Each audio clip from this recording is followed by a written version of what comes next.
இவ்வளவு பெரிய அரங்கத்துல எனக்கு தெரிய அமெரிக்க மண்ணில பெரும் கூட்டத்தை நான் பார்த்ததில்லை. ஃபெட்னா மாநாடு அல்லது டிஎன்எஃப் மாநாட்டில் தான் இவ்வளவு கூட்டம் வரும். ஆனால் மெட்ரோபிளக்ஸ் தமிழ்ச்சங்கம் ஆண்டுதோறும் 6000 7000 பேரை அழைத்து விழா நடத்துகிறார்கள் என்று பார்க்கும்போது ரொம்ப ஆச்சரியமாகவும் இருக்கிறது, பெருமையாகவும் இருக்கிறது.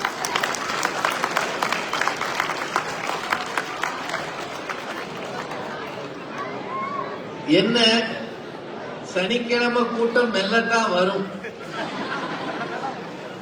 11 மணிக்கே நீங்க வந்துருங்கன்னு எங்களை கூட்டிட்டு வந்து உட்கார வச்சுட்டாங்க. நாங்களும் நம்பி வந்துட்டோம். வந்த பிறகுதான் நிறைய பேர் வீட்டுல இருந்தே கிளம்பலைன்னு தெரிஞ்சு. நாங்க ரொம்ப பக்கத்துல இருக்கிறோம். இந்த அரங்கத்துக்கு நேர் எதிர நம்ம ஊரா இருந்தா பொடி நடையா வந்துடலாம். ஆனா இந்த பொடி நடையெல்லாம் வர முடியாது. ரூம்ல இருந்தாலே குளிர்.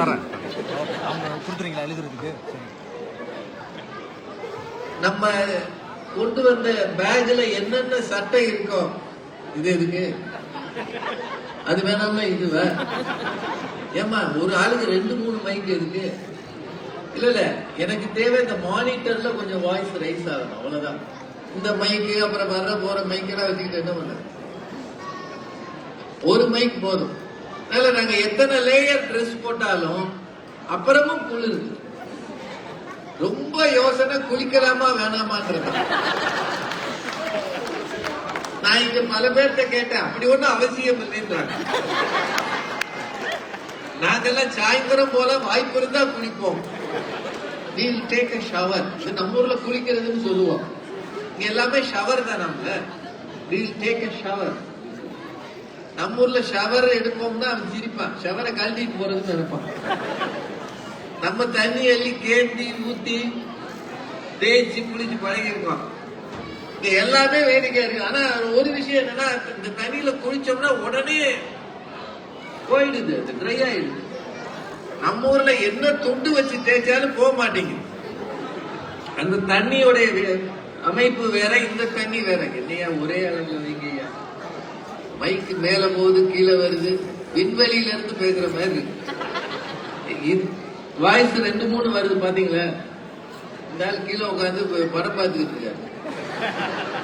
இது இந்த மைக் செட் போடுறவன் நம்ம ஊர்லயே சொன்னா கேட்க மாட்டாங்க. இங்க சொல்லி யாரு கேட்பாங்க? அவர் இப்படி குனிஞ்சு படம் பார்த்துட்டு இருக்கிறாரு, நான் இங்க உட்காந்து போராடிக்கிட்டு இருக்கேன். அவருக்கு தெரிஞ்ச மொழியில பேசுறோம். இந்த இது ஈக்குவலா வச்சாதான் சரியா இருக்கும். இல்லாட்டி எனக்கு வாய்ஸ் அங்கிருந்து வருது, அது அவருக்கு சொல்லுங்கம்மா. உங்களை பார்த்தாலே அவர் எழுந்து போயிடுவார்னு நினைக்கிறேன். டாலஸ் நகரத்துக்கு நாங்க கலிபோர்னியால இருந்து வந்தோம். அவங்க எங்களை பயமுறுத்தி அனுப்பினாங்க. நீங்க போய் இறங்கும் போது கடும் குளிர் இருக்கும். ஏன்னா நாங்க கிளம்புற அன்னைக்கு இங்க 0 டிகிரி போல, அதனால போகாதீங்க அப்படின்னு சொல்லி தெர்மல் வேர்லாம் மாட்டி வந்து இறங்குறோம். விமானத்துல இருந்து பார்த்தா வெயில் அடிக்கும். இதற்குத்தானே ஆசைப்பட்டார் ராஜகுமாரா?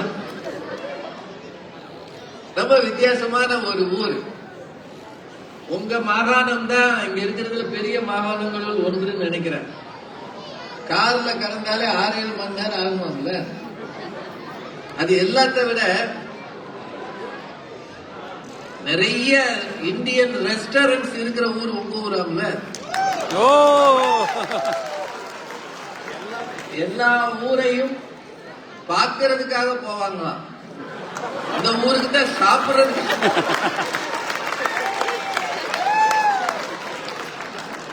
A2B சரவண பவன் என்னென்ன இந்தியால இருக்கோ அத்தனையும் கொண்டு வச்சு, இன்னும் மதுரையில் இருக்கிற கோனார் கடை தான் இங்க வரலன்னு நினைக்கிறேன். இருக்கா? இருக்கு. பரவாயில்லையா? மதுரை மெஸ்ஸே இருக்காம்ல. மதுரை தட்டுக்கடை. நாங்க என்ன தட்டுக்கட்டா இருக்கோம்? தட்டுக்கடை ஏதோ இருக்கு. இப்போ நேரம் ரொம்ப குறைஞ்சிருச்சு. நாங்க 11 மணி நினைச்சிருந்தோம், இப்ப எங்க நேரம் 12:30 ஆயிடுச்சு. நீங்க எவ்வளவு நேரம் தாங்குவீங்கன்னு தெரியல. அப்புறம் எல்லாரும் கம்பு கடிகள் வச்சு நிறைய டான்ஸ் வேற ஆடுறாங்க. உங்க வீட்டுல இருக்கிற சின்ன பையலுக்கெல்லாம் ஒரு ஒட்டிக்கோ கட்டிக்கோ வேட்டியை வேற கட்டி விட்டீங்க. அவன் வேட்டிய பாக்குறான், நம்மள பாக்குறான். இப்படி ஒரு ஆள் வந்ததுனால எனக்கு வேட்டி கட்டி விட்டீங்கன்னு நினைக்கிறான். வேஷ்டி கட்டி இந்த சின்ன பயல்களை வச்சு மேய்க்கிறது ரொம்ப கஷ்டம். அதுல எங்களோட வந்து படம் எடுத்துக்கன்னு அப்பா அம்மா சொன்னா அவன் நொந்து போறான். என் வாழ்க்கையில இதை விட பெரிய தண்டனையே கிடையாதுன்னு நினைக்கிறேன். Who is this அப்படின்றான், who is he-ன்றான், why I should take a picture with you-ன்றான். அவங்க அப்பா அம்மாவுக்கு பிடிக்குதுன்றதுக்காக அவனுக்கு பிடிக்கணும்னு அவசியமா? ஆனா அவங்க என்கிட்ட கொண்டு வந்து அவன் என்னைய ஒரு முறைச்சு இவ்வளவு நடந்துகிட்டு இருக்கு. அதுவும் நடக்குது. இப்ப நீங்க மட்டும் ஒத்துழைக்கணும். ஒரு பக்கம் உணவு, ஒரு பக்கம் வியாபாரம். இதுக்கு மத்தியில கொஞ்சம் தமிழ் பேசுவதற்கு நேரம் ஒதுக்கி நீங்கள் காதுகளை கொடுத்தால் எங்களுக்கு மகிழ்ச்சியாக இருக்கும், உங்களுக்கும் ஒருவேளை மகிழ்ச்சியாக இருக்கலாம்.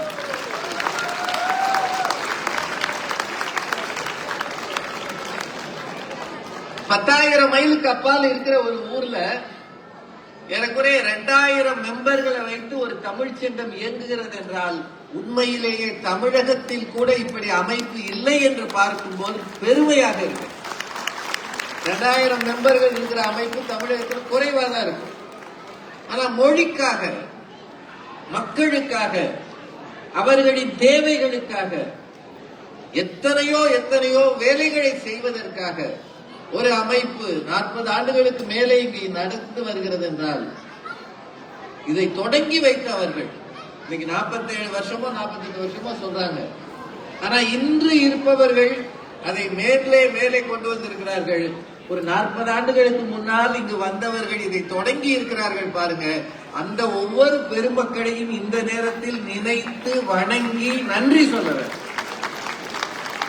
அவங்க மட்டும் தொடங்கலைன்னா இது நடந்திருக்காது. எவ்வளவு பெரிய தீர்க்க தரிசனமாக தொடங்கி இருக்கிறார்கள். ஃபியூச்சர்ல இன்னும் மக்கள் பெருகுவார்கள். இதையெல்லாம் சேர்த்து வைத்து இப்படி ஒரு அமைப்பை உருவாக்கி மொழியையும் பண்பாட்டையும் கலாச்சாரத்தையும் விட்டு விடாமல் இங்கே பிறக்கிற பிள்ளைகள் சிட்டிசன் ஆகிறானோ இல்லையோ,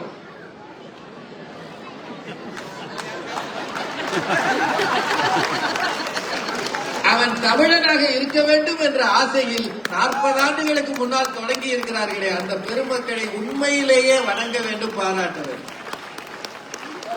அரசியல் என்ன வேணாலும் நடக்கும், இது ஆகும் அது ஆகாது, அது நமக்கு தெரியாது.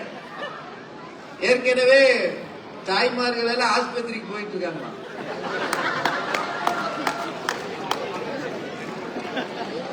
அது ஒரு பெரிய வேடிக்கை, நெருக்கடி. நமக்கு அதை பத்தி தெரியாது, அனுபவிக்கிறவங்களுக்கு தான் கஷ்டம் தெரியும். நாங்க ஒரு வாரம் வந்து ஒரு வாரம் ஓடி போவோம். வரும்போதே ஏன் வர்றேன்னு கேட்பாங்க. கூப்பிட்டாங்க வர்றோம்னு. அவங்களா கூப்பிட்டாங்களா, நீ அப்ளிகேஷன் போட்டியான்னு. அப்ளிகேஷன் போடுற அளவு எனக்கு தகுதி இல்லையான்னு ஒரே ஒரு நல்ல கேள்விதான் கேட்பாங்க. திரும்பி போறதுக்கு டிக்கெட் வச்சிருக்கியான்னு. அதை காட்டிட்டோம்னா தொலைஞ்சு போன்றுவான், இல்லைன்னா அப்படியே போன்றுவான். இதுதான் நடக்குது. அதனால இங்க வந்து மிகவும் சிரமப்படுகிற மக்கள். உங்க ஓட்டமும் நடையும் எங்களுக்கு ஆச்சரியமா இருக்கு. எப்ப எந்திரிக்கிறீங்க எப்ப தூங்குறீங்கன்னு தெரியல. எந்த நேரமும் காலிலேயே இருக்கிறீங்க. கால்னா இந்த கால் இல்ல. இங்க ஆணும் பெண்ணும் வேகமா வண்டி ஓடுறாங்க. ஒரு எக்ஸிட்டை விட்டுட்டா ஒரு வாரம் சுத்துறாங்க.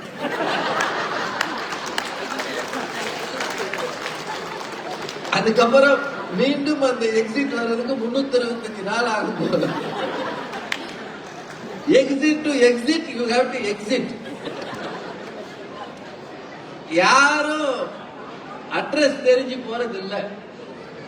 அந்த அம்மாவோ ஐயாவோ கூட்டிட்டு போறாங்க ஜிபிஎஸ்ல. Turn left, turn right, take the next exit. இப்ப இங்க எல்லாமே நம்பர் போட்டிருக்கு, எல்லா நம்பரும் தான். வழி கேட்டு போறதுக்கு வாய்ப்பே கிடையாது. அண்ணே கோட்டூர்புரத்துக்கு எப்படி நான் போனோம்? இப்படியே போ, இப்படியே நானே போயா, அந்த முக்குல ஒருத்தர் இருப்பான் வேலை இல்லாம, அவன்கிட்ட போய் கேளு. அந்த மாதிரி சொல்றதுக்கு ஆளே கிடையாது. நான் ரொம்ப வருஷம் முன்னாடி கோட்டூர்புரத்துக்கு சென்னையில போய் ஒரு பகல்ல ஒரு 2 மணி நேரம் சுத்தி அட்ரஸ் தெரியாம திரும்பி வந்தேன். கடைசி வரைக்கும் அந்த இடத்துக்கு போவே இல்லை. இது நான் சொல்றது 85, 86. எவனை கேட்டாலும் வேற இடத்துக்கு அனுப்பி விட்டுறான். அப்படி இருந்தது. அதுல இருந்து மாற்றம் வந்து ஜிபிஎஸ் எல்லாரையும் எல்லா ஊருக்கும் கூட்டு போயிடுது, குட்டி தெருவுக்கு கூட்டு போயிடுது. நம்ம ஊர்ல கேரளால 2 பேரை ஆத்துலயே இறக்கி விட்டுச்சு. நைட்ல போயிருக்காங்க, ஒரு ஆத்துக்குள்ள கார் போயிடுச்சு, காலையில தான் கண்டுபிடிச்சாங்க. அவங்க காரோட ஆத்தோட போயிட்டாங்க. காரணம் அதே தான். ஆனா இங்க பரவாயில்ல, இங்க கரெக்டா கூட்டு வந்துருது. என்னங்க வருதா இல்லையா? நீங்க நான் சொல்றது கேக்குதா இல்லையாங்க? நீங்க கவனம். அதனால ஜிபிஎஸ் இருக்கிறதுனாலதான் உங்க வாழ்க்கை ஓடுது. அப்புறம் அந்த பயல்களை கூப்பிட்டு வச்சு அவங்களுக்கு பாடம் சொல்லி கொடுத்து சாப்பாடு கொடுத்து, அப்புறம் ஃப்ரிட்ஜில் ஒரு வாரத்துக்கு தேவையானதெல்லாம் சமைச்சு வச்சு அடுக்கி, இப்ப இங்க லேட்டஸ்ட் ஃப்ரிட்ஜ் எல்லாம் வந்திருக்கு. அது எதை எப்ப வச்சோம்னு அதுவே சொல்லுது. இத வச்சு ஒரு வாரம் ஆச்சு கவனியா. ஆர்டிபிஷியல் இன்டெலிஜென்ஸ்ல அதிக இன்டெலிஜென்ஸ் ஃப்ரிட்ஜுக்கு தான் இருக்கு. அது சொல்லுது, இதை வச்சு என்னாலே தாங்க முடியலடா, எடுத்து தொலைக்கடா. எவ்வளவு நாளைக்குடா இந்த குழம்பு உள்ளே வச்சிருக்கீங்க? இத சர்வ் பண்றதுக்கு எந்த விருந்தாளியும் வரவே இல்லையா?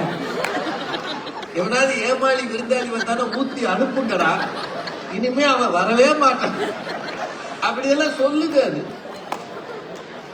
வீடு முழுக்க பொருட்கள் குவியல், வீடுதோறும் கலையின் விளக்கம், வீதிதோறும் 2 பள்ளி. பாரதியார் சொல்லுவார், இங்க வீடுதோறும் எலக்ட்ரானிக் பொருட்கள் பொருட்கள் பொருட்கள் பொருட்கள்.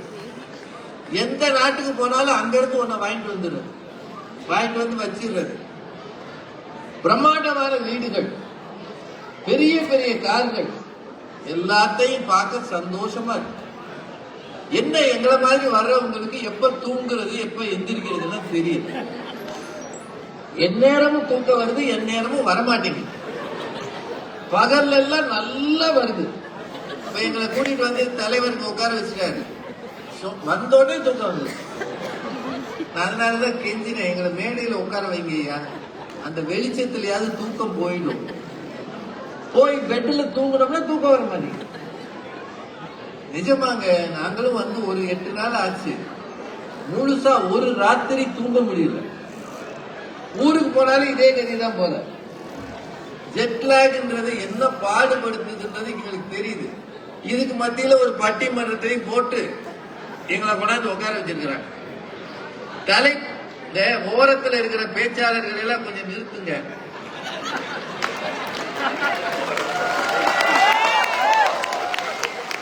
ஏன்னா பட்டிமன்றத்துல நாங்க பேசணும்னு தான் நினைக்கிறோம். ஆனா இங்க பூரா வட்ட வட்டமா டேபிள் போட்டு பேச்சாளர்களே உட்கார வச்சிருக்கீங்க. அங்க இருக்கிற தாய்மார்கள் கொஞ்சம் தயவு செய்துமா கொஞ்சம் பொறுத்துக்கங்க. வேற நான் என்ன செய்யறது? ஒரே அரங்கத்துல எல்லாமே இருந்தா கஷ்டம். நாங்க இந்தியாவில் லைன்ஸ் கிளப்ல எல்லாம் பேசுவோம், லைன்ஸ் ரோட்டரி மாதிரி ஹோட்டல்ஸ்ல இருக்கோம். கடைசி வரிசையில சாப்பாடு வச்சிருப்பாங்க. நம்ம பேசி முடிச்ச உடனே சாப்பாடு எல்லாம் தட்டு தூக்கிட்டு போகும். பேச்சாளர் கொஞ்சம் கூடுதலா பேசினார்னா அங்க தொப்பி வச்சுட்டு சர்வ் பண்ண ரெடியா இருக்கான் பாருங்க, அவன் வந்து இதை நிறுத்துறதுக்கு ஒரு டெக்னிக் வச்சிருப்பான். அந்த சிக்கன் வறுத்ததை திறந்து மூடுவான். என்டையர் கிரௌட் அந்த பக்கம் திரும்பும். அப்படின்னா என்ன அர்த்தம்? முடிச்சு தொலையா, நீ எவ்வளவு நேரம் பேசி எந்த சிக்கன் ஆறுதியா? அது மாதிரி ஒரு அமைப்புல கொண்டு விட்டு நடுத்தர வயதின் பெரும் சவால் பணத்தை பெருக்குவதா உறவுகளை பாதுகாப்பதா, உறவுகளை காப்பதா அப்படின்னு ஒரு தலைப்பு கொடுத்திருக்கிறாங்க. இங்க வந்திருக்கிற பல பேர் நடுத்தர வயது, அதுக்கு மேலேயும் இருக்கு. கொஞ்சம் பேர் சின்ன வயசா தெரியுது. நடுத்தர வயதுனா என்ன? நான் சுருக்கமா பேச போறேன், நீளமா பேசுறதுக்கு இல்ல. திரும்பவும் வேண்டுகோள், ஓரத்தில் இருக்கிறவங்க கொஞ்சம் மெல்ல பேசுங்க.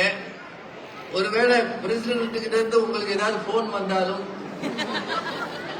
ஏன்னா இப்பதான் அவர் கலிபோர்னியா வந்திருக்கிறார், அங்க தீயை அணைக்கிறதுக்கான ஏற்பாடு நடக்குது. இப்ப நாங்க அங்க தீ எரியறதெல்லாம் பார்த்தோம், பயங்கரமா எரிஞ்சது. ஏன்னா அந்த பகுதியில தான் இருந்தோம். காத்துல பரவுது தீ, 100 கிலோமீட்டர் ஸ்பீட்ல வருது. அப்படி காத்து வரும்போதே தீயை கொண்டாந்து வச்சிருது. பச்சையான புல்லு கூட எரியுது, பயப்படுறாங்க. நல்லா அந்த வேலை நடந்துகிட்டு இருக்கு. அதுக்கு ஏதாவது ஆலோசனை கேட்டு உங்களுக்கு போன் வந்ததுன்னா, நீங்க இங்க தீய பத்த வைக்காம அந்த பக்கமா போய் அணைங்க. அப்ப அந்த ஓரத்துல இருக்கிறவங்க மாபெரும் பெரிய மனிதர்கள், ரொம்ப பின்னாடி இருக்கிறவங்க முன்னாடி வர்றதுன்னா வரலாம். நீங்க ரொம்ப பின்னாடி அணை கட்டுற மாதிரி நிக்கிறீங்க. இதெல்லாம் சொல்லி ஒரு மேடை அமைச்சு கொடுத்தாதான் பட்டிமன்றம். கொஞ்சம் தயவு செய்து பொறுத்துக்கங்க. இப்ப மணி என்ன, 12:45 ஆகுது. ஒரு 2 மணிக்கு வரைக்கும் தாங்குவீங்களா, இல்ல அதுக்கு முன்னாடியே முடிக்கணுமா? நிக்க வேணாம், இல்ல அப்ப வெளியே போயிடும். சத்தம் போட்டு பிரயோஜனம் இல்ல, கேட்கணும். அவர் சொல்றாரு இல்ல, ஒரு ரெக்வஸ்ட் தான். ஏன்னா லேட் ஆயிடுச்சு, இவங்க வேற நிறைய பேர் வந்திருக்கிறாங்க. நடுத்தர வயதின் பெரும் சவால். வாழ்க்கையில நிறைய பருவங்கள் இருக்கு. ஒவ்வொரு ஆணுக்கும் சரி பெண்ணுக்கும் சரி வயதுல பருவங்கள் இருக்கு. இதெல்லாம் தமிழ்ல படிச்சிருப்பீங்க. நமக்கு குழந்தை பருவம், வாலிப பருவம், நடுத்தர வயது, அப்புறம் முதுமை பருவம். இதுதான் வெளிப்படையா தெரிஞ்சது. சின்ன குழந்தைங்க இந்த பாருங்க முன்னாடி உட்கார்ந்துருக்காங்க. அதுக்குன்னு ஒரு வேஷம் போட்டு, அதுக்குன்னு ஒரு உடை அணிந்து, ஒரு நாள் தலை வாராம லூஸ் ஹேர் ஓடுறான் பாருங்க. நீங்கதான் அடுத்த தலைமுறை. ஒரு இடத்துல இருந்தா இருக்க மாட்டான். இவங்களை வச்சுக்கிட்டு நம்ம ஊர்ல இந்த பிரச்சனை கிடையாது. நீங்க அவங்கள வீட்டுல விட்டுட்டு வரவே முடியாது. ஏன்னா பாத்துக்கிறதுக்கு ஆள் கிடையாது. தாத்தா பாட்டி இருக்கணும்னா அவங்க வெயில் காலத்துல வருவாங்களே தவிர குளிர் காலத்துல வரமாட்டாங்க. இனிமேல் வர்றது எப்படின்னு தெரியல, பயப்படுவாங்க. அதனால இவங்க எல்லாரையும் கொண்டாந்து உட்கார வச்சு பட்டிமன்றம் நடத்துறது கஷ்டம். டான்ஸ் நடத்துனா ஜாலியா இருப்பாங்க. நடுத்தர வயதுன்றது நம்ம கணக்குக்கு ஒரு 40-45 வச்சுக்கோங்க. 50 30 தாங்க இப்ப கல்யாணமே ஆகுது. பல பேர் 30ல தான் பொண்ணே பாக்குறாங்க. ஒரு 40+ நடுத்தர வயதுன்னு வச்சுக்கலாம். அது வரும்போது என்ன அடையாளம் அப்படின்னா அதை மட்டும் சொல்லிட்டு நிகழ்ச்சிக்குள்ள போலாம். எப்போ நாம இளமையா இல்லையோன்ற எண்ணம் நமக்கு வருகிறதோ, எப்போ இருக்கிறத விட கூடுதல் மேக்கப் போடணும்னு ஆசை வருகிறதோ, இந்த இடத்துல ஒரு வெள்ள முடி வந்துருச்சே அப்படின்னு கவலை வருகிறதோ. தசரதனுக்கு வந்த கவலை ராஜ்யபாரத்தை விட்டது. ஆனா அந்த நடுத்தர வயதை எட்டி பார்க்கறதுக்கு அடையாளம் என்னன்னா, லேசா சுருக்கமோ நிறையோ வரும்போது இத சரி பண்ணணும்ன்ற நோக்கம் எப்ப மனசுக்குள்ள வருதோ அப்ப நாம நடுத்தர வயதை தொற்றுக்கிறோம்னு அர்த்தம். அதான் நடுத்தர வயது. அந்த வயதுல உட்கார்ந்து பார்க்கும்போது எது சவாலாக இருக்கிறது? ஒரு 4-5 பேர் சொல்றாங்க, பணத்தை பெருக்குவது சவால், காசை சேர்க்கிறது சவால்.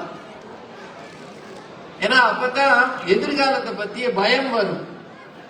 காசு சேர்க்கிறதாங்க பிரச்சனை அப்படின்னு சொல்றதுக்கு ஒரு 5 பேர். அதுல பணம்ன்ற அணியில ஹரி ராமநாதன்,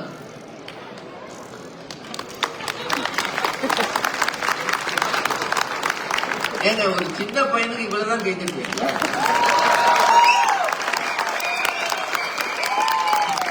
அவன் வயதுக்கு பாரதி பாஸ்கர் பட்டிமன்றத்துல அவங்க எதிரணியில உட்கார்ந்து இருக்காங்கன்னா நானே உட்கார பயப்படுவேன். அவன் பாருங்க அனாயாசமா ஒரு ஜிப்பா போட்டு வந்து பாரியா. ஒண்ணு நினைவில் வச்சுக்கோங்க, பட்டிமன்றத்துல இளைஞர்களை கொண்டு வரணும்ன்றது சென்ற முறை நானும் பாரதி மேடமும் 2023 இங்க வந்தப்போ ஒரு 7 ஊரு வந்தோம். அப்பதான் நாங்க இதை யோசிச்சோம். சின்ன பசங்க டான்ஸ் ஆடுறாங்க, பாட்டு பாடுறாங்க, என்னென்னவோ வித்தை பண்றாங்க, ஏன் தமிழ்ல பேச மேடைக்கு வரக்கூடாதுன்னு யோசிச்சோம். அதன் விளைவுதான் இந்த பிள்ளைகள். இந்த 2 பிள்ளைகளையும் நேற்று தான் சேர்த்தது. வேற கட்சியில இருந்து நேற்று தான் இந்த கட்சிக்கு வந்தாங்க. நம்ம ஊர்ல அதான் நடக்குது. ஆனா ஒரே நாளில் அந்த பையனும் சரி அந்த பொண்ணு சரி ஒத்துக்கிட்டாங்க பாருங்க. மற்றவர்களை விட இவர்கள் தான் மிக பாராட்டுக்குரிய. ஹரி ராமநாதன் பணமேன்னு பேச போறார். அவரோட சேர்ந்து பேசுறதுக்கு சுபாஷினி தினகரன், இந்த MTS துணைத் தலைவர், தமிழ் பள்ளி நடத்துகிறார், நிகழ்ச்சி தொகுப்பாளர், நிறைய அவங்களுடைய பதவி பட்டங்களை எல்லாம் சொன்னோம்னா சாயந்தரம் ஆயிடும். எங்களோட தொடர்ந்து பேசிக்கிட்டு இருந்தாங்க. அதே அணியில பேசுவதற்கு ஐஸ்வர்யா சுரேஷ், சாப்ட்வேர் இன்ஜினியர், தமிழ் ஆர்வலர், தன்னார்வலர், ஆர்வலர், என்ன வேணாலும் வச்சுக்க. எத்தனை ஆர்வலர்? அவங்களோட பேசுவதற்கு அருண் கந்தசாமி, இவர் அதேதான் விப்ரோல இருக்கிற, நல்லா பேசுவார்னு நம்புறேன். நிறைவாக சங்கீதா மாதவன்,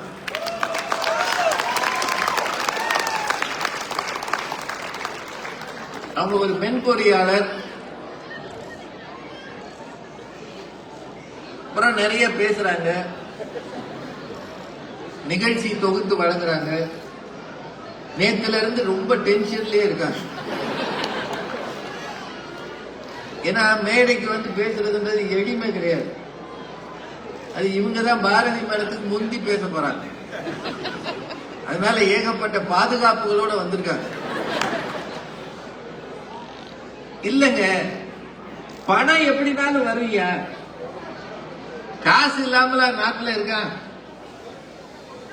எவ்வளவோ தர்றாங்க. இப்ப இந்த ஊர்ல எப்படி போனாலும் அவர்லி பேசிஸ்ல சம்பாதிக்கிறாங்க. நம்ம ஊர்ல அது இன்னும் வரல. மணிக்கு இவ்வளவுன்னு பாக்குறாங்க. நான் ஒரு வீட்டுக்கு போயிருந்தேன். அங்க வந்து குழந்தைய பாத்துக்கிறதுக்கு ஒரு பொண்ணு வந்தாங்க. அந்த பொண்ணு BMW வருது. பிள்ளைய பாத்துக்கிற பொண்ணு BMW வருது. நம்ம ஊர்ல BMW வச்சிருந்தானா நடிகனா இருக்கணும். நான் நொந்து போனேன். ஏய், இந்த வேலையை வேணா எனக்கு கொடுக்கடா, அந்த வேலை இல்லாம இருக்கும். பிள்ளைய நல்லா பாத்துக்கிறோம். இந்த ஊர்ல பாருங்க என்ன ஒரு வேல்யூ இருக்கு. உழைப்புக்கு காசு அப்புறம், ஆனா உறவுகளை பேணுவதுதான் சிரமம்னு சொல்றதுக்கு வர்ஷா குமணன்.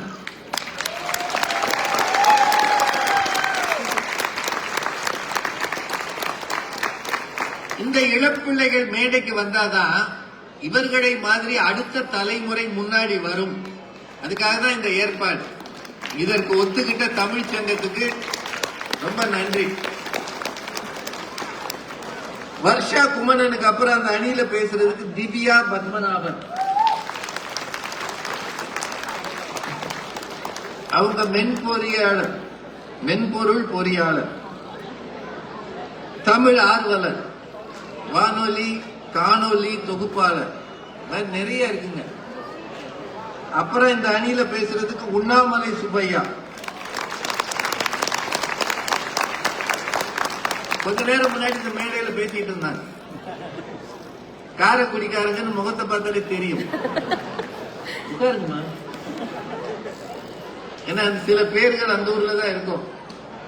தமிழ், சைவம் இதெல்லாம் இன்னமும் வளர்கிற காப்பாற்றப்படுகிற ஒரு பகுதினா அது காரைக்குடி தான், செட்டிநாடு தான்.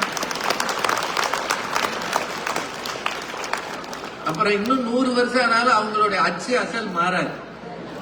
முகத்தை பார்த்ததே கண்டுபிடிச்சலாம் நீங்க காரைக்குடி தானே. எப்படி ஒரு கவனி அரிசி பொங்கல் மாதிரி கொடுப்பாங்க. சாப்பாடு சூப்பரா இருக்கிற ஊரும் அந்த ஊர் தான். அந்த ஊர்ல இருந்து ஒரு பேச்சாளர், அப்புறம் அந்த அணியில சிவசுப்பிரமணியன் துரை. ஏறக்குறைய இந்த ஊர்ல இந்த பட்டிமன்றங்களை அவர் தான் நடத்திக்கிட்டு இருக்காருன்னு நினைக்கிறேன். என்னங்க உண்மையா இல்லையா பொய்யா? சரி, அவர் கதை சொல்றாருன்னு எழுதி இருக்காரு. ஒருவேளை அந்த கதையில இதை சேர்த்துடுங்க. நல்லா பேசுவார். தமிழ் பள்ளி ஆசிரியர் சிவசுப்பிரமணியன் துரை. நிறைவாக திருமதி பாரதி பாரதி.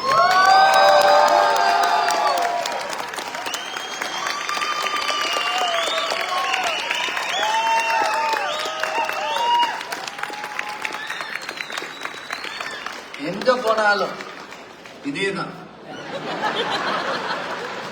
என் பேரை சொன்னா ஒரு ஆள் கை தட்டுறது.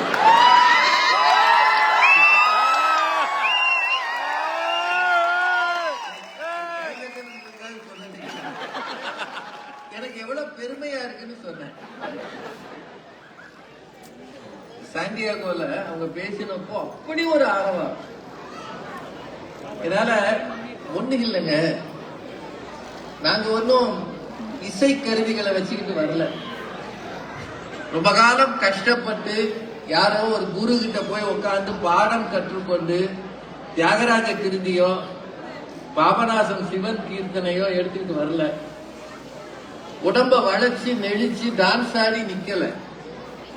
திரைத்துறையில போய் நான் இந்த சினிமாவில் நடிச்சேன், அந்த சினிமாவில் நடிச்சேன் அப்படின்னு பெருமை பேசிட்டு வரல. தமிழ் என்கிற ஒன்றே ஒன்றை கையில் எடுத்துக்கொண்டு வந்து அதற்கு தமிழ் மக்கள் ஆர்வம் காட்டுகிறார்கள் நினைக்கும் போது பெருமையாக இருக்கு. வேற ஒண்ணும் நம்ம கையில இல்லைங்க.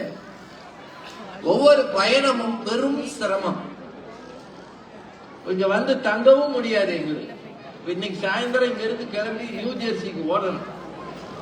இதை நினைச்சாலே பதறு. ஏன்னா அங்க பகல்லையே 0 டிகிரி இருக்கான். இந்த ஊருக்கு பழகி போச்சுங்க, எங்களுக்கு கஷ்டம் தானே. அதனால இதுக்கு மத்தியிலையும் மொழி என்பது எப்படி ஒரு கயிறு போல, ஒரு பந்தம் போல நம்மையெல்லாம் இணைக்கிறது என்று பார்க்கும்போது உலகத்திலேயே தமிழனாக இருப்பதில் மிகவும் பெருமை அடைகிறோம். அந்த மொழிக்கு நம்முடைய நமஸ்காரம், வணக்கம். இப்போ இந்த பட்டிமன்றத்தை தொடங்கிடலாம். கொஞ்சம் நேரம் தான் பேசுவாங்க. நல்லா பேசும்போது கை தட்டுங்க, உற்சாகம் கொடுங்க. என்னங்க சரியா?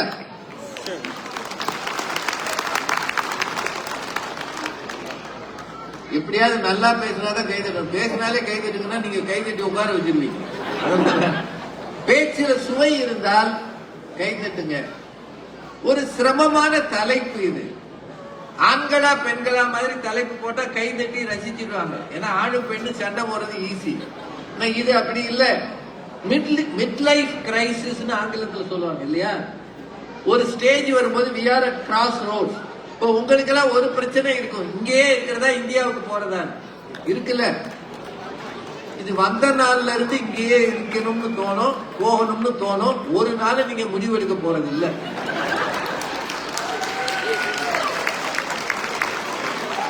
பத்து வருஷத்துல தமிழ்நாட்டுல பங்களா கட்டி போயிருவோம்னு சொன்ன ஆளுகள்லாம் பங்களால வாட்ச்மேன் படுத்திருக்கான்.